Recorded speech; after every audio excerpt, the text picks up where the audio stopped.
to start us off, we're going to go to the Aussie Draft Picks. So 2021, let's look back to what happened. So on the left of screen here, you can see that I got first pick. I went Tate Mcdermott, who ended up second overall for the Aussies. Dunganu, who was sixth, and Harry Wilson third. So very happy with that. Nelson? Tate McDermott was a good choice, but I went Jake Gordon. I thought it was a good shout. He got fifth, and I think that was pretty well done. Jack Dempsey, he got 14th, in and out of form. And then I went Geordie Pataya. He just had not as good a year as he probably should have. No. That's it. And you guys took all my players. So I picked Suliasi Vunivalu, who I've been on the phone with. He's been a good lad in his off-season. He's going to have no troubles getting some game time this year. He's going to be top of the rack this year. Falau Fainga and Tommy Wright. So neither of them delivered at all. I think Harry, we didn't even put where Tom Wright finished because it was obviously couldn't count that low. No, I couldn't count that low. That's right. Look, for the actual rankings, though, we had Angus Bell way out in front, the prop that we picked as the top prop, I should say. No, not just the top prop, mate. The top player for average. Yeah, the top. We are talking beating the entire Kiwi conference. Like, can we just take a second to bathe in that? From the front top average. So wait, the one thing we can take out of that our Aussies are better at rugby. One Aussie. Don't know if we can, but definitely the player we're going to talk about the most, not only this podcast, but also this year. That's right. He had a 61-point average, which is as mammoth. And we'll get into that when we look at props more closely. But Tate McDermott, 46 points. Harry Wilson, 41. We had Tommy Banks, sadly, got 39 points. Jake Gordon, 38. And Philippo Dunganu with 36. And then Jack Maddox, Korobete, and HJH with 35 points. A couple of front rows, mate. You must be very happy with that. I'm pretty sure. Look, if we roll back the tape, I would have called that at the start of last year for sure. I would have spent the majority of my time talking about those two lads. Well, I definitely spoke long enough about Angus Bell for sure. It's worthwhile noting, out of those 9, 4 of them are from the Tars. It is. And can we let's do a little refresher. How did the Waratahs go last year? How many games did they win in 2021? We can't look back that far in the tapes, mate. To be honest, we can't actually. I don't think there's not records of that. The data's been lost, I think. So no, but if let's go on to 22, fellas. So hopefully we'll mix the order up a little bit so that Cargie doesn't have to be left with the scraps again. But Nelson, you get to lead us this year. What do you think? Look, I've gone out on a limb here. You always. I mean, I picked the safe options this year. No, I actually wasn't looking at the 2021 average, but look, you always go for outside back. So I'll go out on a limb. I'll say Angus Bell, top performer, and I think he'll carry the Tars once again.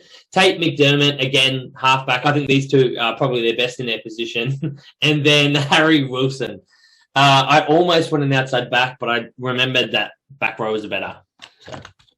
That's true. Very good. I made a huge decision to pick Harry Wilson as either my first or second pick last year because I was that excited about him instead of the likes of Artie Sevilla or Kiriwani or Hoskins Tutu. And he did disappoint me a little bit, old mate H. Wills. But no, I'm still expecting a big year from him this year, particularly since he wasn't taken on tour.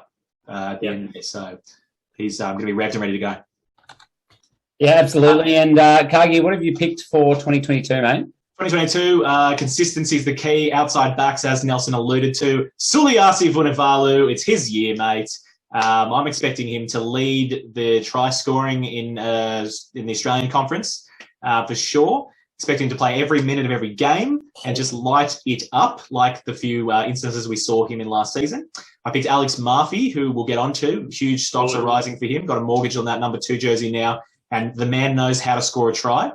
And Isaiah Parisi, definitely one of our faves for the Tars, just hoping he can lift even more from last year. I think he had probably about an average of 32 or something, but it was him and Angus Bell carrying the entire team. So hopefully this year with a few more reinforcements, he might be able to push harder. Mate, they have very good picks, but both of you have missed arguably the best player in the world. I think he was ranked 3rd. He's not the best fantasy player. He's up there. If you turn the clock back, he was the best fantasy player. He used to be better. He used to run more. So I've got Michael Hoop, Hoopy Hooper. He's going to get his running game back, just like he did at the start of the international season last year, as my number one pick. Philippo Dunganu is going to play every single game now, and he's going to absolutely destroy it for the Reds. Just picking off tries left, right, and centre against the Waratahs, Rebels, and Drua, to be honest. What did you pick him? Genius, Me. personally. Yeah, genius. Basically, it's going to be about whichever way the ball goes. If it goes left or if it goes right, one of us are going to be correct with That's true. Vunivalu or Gabu.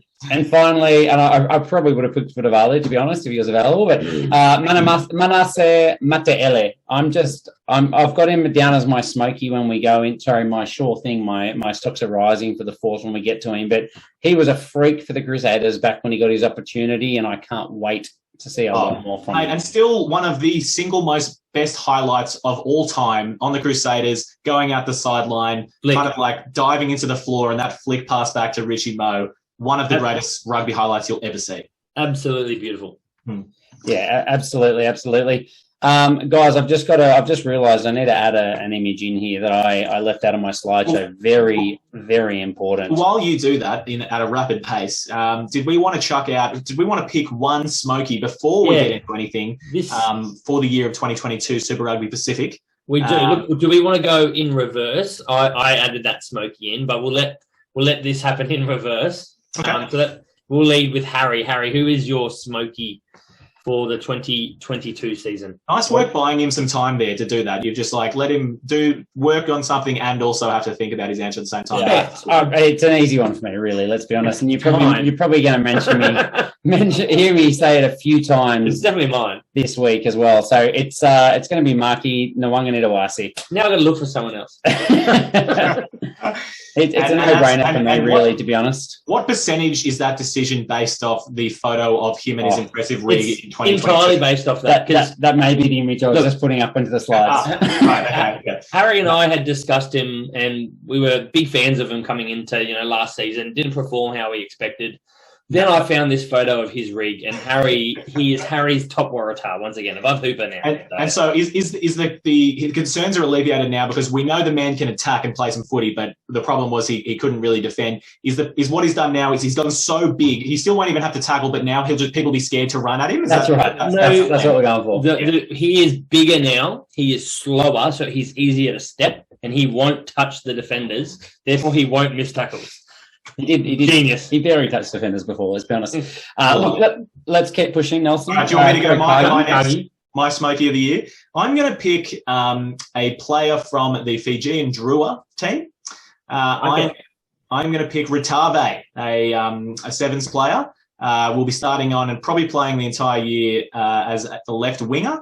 And the man is just an absolute weapon. So he's going to be my smoky for the year.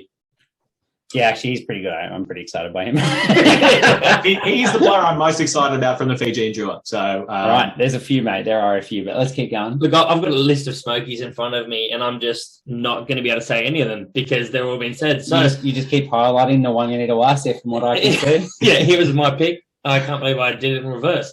So I'm going to go out on a limb, and it's a ridiculous limb, but I just like it, and he plays for the Waratahs. So I'm going to say Raboni Voseatho. If he gets a good amount of time at number 8 or wherever you put him in the centres, back row, wherever you want him, right? He will get some bulk points. Yeah, nice. I like it.